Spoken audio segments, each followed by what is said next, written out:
ঢাকায় হচ্ছে না Bangladesh Afghanistan match. Asian cup বাছাইয়ার প্রস্তুতিতে বড় ধাক্কা খেল জামাল ভুঁইয়ারা। আগামী 18 নভেম্বর ঢাকার বঙ্গবন্ধু জাতীয় স্টেডিয়ামে এশিয়ান কাপ বাছাই পর্বে ভারতের মুখোমুখি হবে বাংলাদেশ।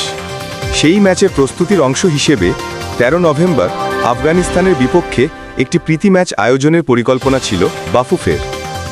সব ঠিকঠাক চললেও শেষ মুহূর্তে আফগানিস্তান তাদের সফর বাতিল করেছে। বাফুফের কম্পিটিশন কমিটির চেয়ারম্যান গোলাম গাউস জানিয়েছেন, আফগানিস্তান জানিয়েছে তারা বাংলাদেশে খেলতে আসবে না, কারণ মিয়ানমার বাংলাদেশ সফরে রাজি হয়নি। আসলে একই দিনে আফগানিস্তানেরও এশিয়ান কাপ বাছাই পর্বে মিয়ানমারের বিপক্ষে ম্যাচ খেলার কথা ছিল ঢাকার কিংস অ্যারেনায়, কিন্তু মিয়ানমার না আসায় আফগানিস্তানও তাদের বাংলাদেশ সফর বাতিল করেছে। তবে থেমে নেই বাফুফে। 13 নভেম্বরের তারিখে নতুন প্রতিপক্ষ আনার চেষ্টা চলছে। গোলাম গাউস জানান, কয়েকটি দেশের সঙ্গে কথা চলছে, 2-1 দিনের মধ্যেই জানানো হবে।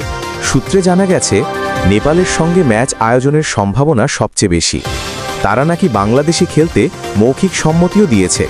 তবে প্রতিপক্ষ যেই হোক, ভারতের বিপক্ষে বড় লড়াইয়ের আগে এই প্রীতি ম্যাচটাই হতে পারে বাংলাদেশের আত্মবিশ্বাস ফিরে পাওয়ার বড় সুযোগ। দেখা যাক কাকে পায় বাংলাদেশ প্রস্তুতির প্রতিপক্ষ হিসেবে। কার সাথে খেলবে, কখন খেলবে জানতে হলে আমাদের চ্যানেলটা সাবস্ক্রাইব করে রাখুন, যাতে আপডেট ভিডিওটা আপলোড হলে সবার আগে আপনি দেখতে পারেন। ধন্যবাদ।